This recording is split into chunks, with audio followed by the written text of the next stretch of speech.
ప్రజా రామా పూర్వా సంధ్యా ప్రవర్తతే ఉత్తిష్ట నరశార్దూల కర్తవ్యం దైవమాన్నికం.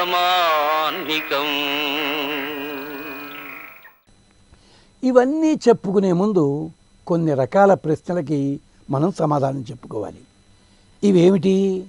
ఈ ప్రశ్నలు ఆదిగురుకు మాత్రమే కాదు, శాస్త్ర పాండిత్యం కలిగిన వాళ్ళు కూడా ఒక్కొక్కసారి ఎందుకో తమాషాగా ప్రశ్న వేస్తుంటారు, లేదా వాళ్ళకి వాళ్ళు ఏదో సమాధానం చెప్తూ సమన్వయిస్తూ సభారంజన కూడా చేస్తుంటారు. ఏమిటది అంటే, ఇది వితండవాదన రీత్యా సమాధానం చెప్పడం అని కాదు, దానికోసం కాకుండా విన్నారు కదా ఈ మధ్యకాలంలో వెంకటేశ్వర సుప్రభాతం మీద ఒక వర్గం వాళ్ళు దాంట్లో అలాంటి శ్లోకాలు అలాంటి పదాలు వాడారు. అది ఇంకా సుప్రభాత స్తోత్రమా? దేవతలకు అలాంటి పదాలు వాడచ్చా? చదువుకున్నది వాళ్ళందరూ కూడా సంస్కృతమే, జీవనోపాధి కోసం సంస్కృతమే చదువుతారు, జీవనోపాధి కోసం సంస్కృతం సంపాదించుకుంటారు. ఆ సంస్కృత శ్లోకాలు సంస్కృత కావ్యాల్లో ఉన్న పదాలకి అర్థాలు ఏ కాలంలో ఎవళ్ళు ఎందుకు ప్రయోగించారో అవి చూసుకోకుండా మేము నమ్మినదే సిద్ధాంతం అనుకుంటూ మాట్లాడే ప్రమాదం. అలాంటి వాటన్నిటికీ కూడా కొన్ని ప్రశ్నలు వేసుకుని ఆ ప్రశ్నలకి సమాధానం చెప్పుకుంటూ వెంకటేశ్వర సుప్రభాత వైభవాన్ని మనం మాట్లాడుకుందాం. మొదటగా సుప్రభాతం అనగానే ఎవరైనా పిల్లలు అడిగితే ఏమిటి మెళకువ తెప్పించడము అంటే, ఉదయం లేవనే గుడ్ మార్నింగ్ అంటాం కదా, అలాంటివి చెప్పడము అనగానే వాళ్ళు అడిగే ప్రశ్న ఒకటే, భగవంతుడికి గుడ్ మార్నింగ్ మనం చెప్పే అవకాశం ఉందా? అదేమిటి అంటే, మనమైతే నిద్రపోతాం, మెళకువ తెచ్చుకుంటాం, భగవంతుడు నిద్రపోతాడా ఎక్కడైనా? ఎంచేత ఇది ఎలాగా అంటే, అసలు భగవతత్వానికి నిద్రించుట, మెళకువ తెచ్చుట, ఆహారం తింటే ఇలాంటివి లేవనే శాస్త్రాలు చెప్తున్నాయే. ఆయన ఎప్పుడు కూడా సుప్తేషు జాగర్తి అని ఉంటుంది. మరి నిద్రన్నదే లేని భగవంతుడికి నిద్ర ఎక్కడి నుంచి వచ్చింది? ఆయన నిద్రపోతూనే మనం మెళకువ తెప్పించడం ఏమిటి? ఎంత తెలివి తక్కువ! ఏమన్నా అర్థం ఉందా అంటారు మొదటి ప్రశ్నది.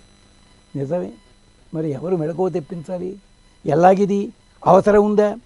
పైగా సకల ప్రపంచంలోనూ వ్యాపించి ఉండేదే భగవతత్వం అన్నప్పుడు ఆ భగవంతుడు తనకి చేయాల్సిన పని ఏమిటి, మనకి చేయాల్సిన పని మనం జ్ఞాపకం చెయ్యాలా? అవసరం ఉందా? మానవులు అనుకోండి, ప్రజాప్రతినిధులు అనుకోండి, వాడు మర్చిపోయడం నిద్రపోతుంటాడు, మెళకువ తెప్పిస్తాం, అయ్యా మీరు మా కోసం వచ్చారు, మీరు ఇలా పని చేసి పెడతా ఉన్నారు, ఏమిటి భగవంతుడికి మనం చెప్పాలా? అంటే చంటి బిడ్డ ఉయ్యాల్లో పొత్తిళ్లలో ఉంది, చెప్తుందా అమ్మకి నాకు ఆకలిస్తుంది పాలు ఇవ్వమని చెప్పి? అవసరం ఉందా? అవసరం లేకుండానే ఆవిడిస్తుంది. కాదు, ఈవిడ మరిచిపోయిందనుకోండి, వాడు క్యారమంటుంది బిడ్డ, అనగానే ఆకలి అర్థమవుతుంది కదా. అంటేదా అలాంటి సుప్రభాతం ఇక్కడ మనకు అవసరమా? ప్రత్యేకించి అంటే మానవులని ప్రబోధించినట్టుగా ఆయన్ని ప్రబోధించాలా? అంటే ఉందయ్యా, కౌసల్య సుప్రజారామ పూర్వా సంధ్యా ప్రవర్తతే అనుంది. ఆగండి, ఉందా? రాముడు 12 మైళ్ళు నడిచాడు. అక్కడ కథలో ఏం జరిగిందో చూడండి.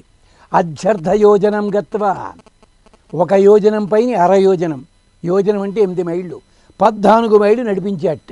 మళ్ళీ రామాయణం కథలో కడతాం, వద్దు. నడిచిన తర్వాత అంటే కుర్రాడు అడిగాడు, గురువుగారు పని విశ్వామిత్రుడిదే కదండి, అంచేత విశ్వామిత్రుడు ఒక రథం ఏర్పాటు చేసి తీసుకెళ్ళచ్చు కదా, లేదా దశరథుడు కన్నకొడుకు కదండి, నడిపింది తీసుకెళ్ళడం ఏంటి, రథాన్ని పంపించవచ్చు కదా. ఈ కథ అక్కడ మాట్లాడుకోవాలి, అవసరం లేదు. విశ్వామిత్రుడు నడిపించి తీసుకొని వెళ్ళాడు. నిద్రపోతున్నాడు అలసిపోయి స్వామి. అప్పుడు మెళకువ తెచ్చుకున్నాడు. అలా భగవంతుడు కూడా నిద్రపోతుంటే మెళకువ తెప్పించాల్సిన అవసరం ఉందా? సుప్రభాతం పాడాలా? ఇక తరువాత సుప్రభాత సాంప్రదాయం 13-14 శతాబ్దాల్లోనే ప్రారంభమైతే అంతకుముందు దేవాలయాల్లో పూజలు లేవా? ఉంటే సుప్రభాతం లేదా? సుప్రభాతం లేకుండా ఆ రోజున పూజలు ఎలా చేశారు? మరి దాని సమాధానం ఏమిటి? ఇది కూడా వస్తుంది ప్రశ్న. అది కూడా ఉంది. ఆ తర్వాత ఈ సుప్రభాతం వెంకటేశ్వర స్వామికే ప్రారంభించారా, లేదా ఇతర దేవతలకు కూడా ఇలాంటి సుప్రభాతాలు అంతకుముందు ఉన్నాయా? గమనించండి, ఎంత చమత్కారమైన ప్రశ్న. వెంకటేశ్వర సుప్రభాతం వచ్చిన తరువాతే ఇతర దేవాలయాల కోసం ఆ సుప్రభాతాలు రచించడం జరిగింది. సుప్రభాత స్తోత్రాలలో ఇప్పుడు దొరుకుతున్న సంస్కృత సుప్రభాత స్తోత్రాల్లో అతి ప్రాచీనమైనది వెంకటేశ సుప్రభాతం మాత్రమే. అది వచ్చిన తరువాతే మళ్ళీ మిగిలిన ఆయా పండితులు ఆయా పెద్దలు వాళ్ళ స్తోత్రాలు ఇచ్చారు. అదనమాట పద్ధతి. అంచేత మరి అంతకుముందు ఎవరైనా ఉన్నాయా లేదా? తర్వాత ఇతర మంత్రాలు ఇతర స్తోత్రాలు ఫలితం ఇచ్చినట్టుగా ఈ సుప్రభాతం అన్నది కేవలము సుప్రభాతానికైనా ఫలితం ఏమన్నా ఉంటుందా అంటే కొంటె సమాధానం ఉంది దీనికి. ఈ కొంటె ప్రశ్నకి ఎవడో కనిపించాడు పొద్దున్నే గుడ్ మార్నింగ్ అన్నాం, అయిపోయింది అంతే. కానీ వాడి వల్ల నీకు ప్రయోజనం ఉందా? లేదు. నువ్వు పొద్దున్న 10ంటికి ఆఫీసుకు వచ్చావు, మీ ఆఫీసర్ని పని కట్టుకుని గుడ్ మార్నింగ్ సార్ అంటూ వెళ్ళావు దండం పెట్టడానికి. 15 రోజులు అలా వెళ్ళావు, నీకు ఫలితం కనిపిస్తోంది కదా. ఇది ఫలితం లేకుండా ఏది ఉండదు. ఇలాంటి ఫలితమా? తరువాత వచ్చిన స్తోత్రాలు సుప్రభాత స్తోత్రాలు ఇన్ని ఉన్నా కానీ వెంకటేశ్వర సుప్రభాతంలో ఉన్న నడకలో సౌందర్యం కానీ భావంలో కానీ ఎందుకు మనకి కనిపించటం లేదు అంటూ దీనికి ఉదాహరణ ఏం చెప్తాడు తెలుసా? వసుచరిత్ర అని రాశాడు రామరాజభూషణుడు. దాంట్లో ప్రతి పదంలో తమాషా అర్థాలన్నీ ఉన్నాయి. అది అనుకరిస్తూ చాలామంది రాశారు. పిల్ల వసుచరిత్రలు వచ్చాయి, ఏం జరగలే. అలాంటిదే ఇదే చూద్దాం.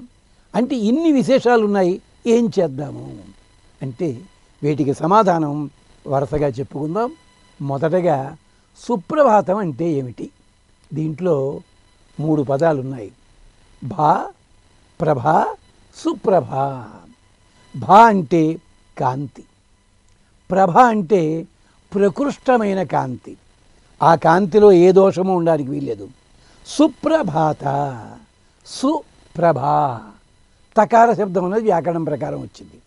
అద్భుతమైన కాంతిట అంటే స్థిరమైనది, బలకరమైనది, ఆనందకరమైనది, సత్వగుణ ప్రేరకమైనది, కళ్యాణకరమైనది, పావనకరమైనది, తాపకర్షణమైనది, సుదర్శనమైనది.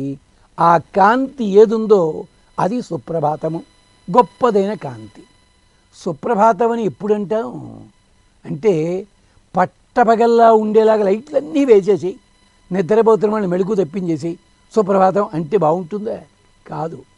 అంటే ఏ కాంతి వచ్చిన తర్వాత ఇతరములైన కాంతులతో అవసరం లేకుండా ఉంటుందో ఆ సమయం లోపల నీవు మెళకువ తెచ్చుకున్నట్టయితే, జాగ్రత్త అవస్థలో ఉన్నట్టయితే, జాగ్రత్త దశలోకి వచ్చినప్పుడైతే నువ్వు అన్ని పనులు జాగ్రత్తగా చేయడానికి నిర్ణయించుకుంటావో, ప్రయత్నంలోకి వస్తావో, ఉద్యోగిస్తావో ఆ సమయాన్ని ప్రభాతము, అది క్షేమకరమైతే సుప్రభాతము అంటారు. అంటే తెల్లవారిందనుకోండి, రాత్రిపూట ఉండే చంద్రుడు కానీ నక్షత్రాలు కానీ ఏమీ ఉండవు.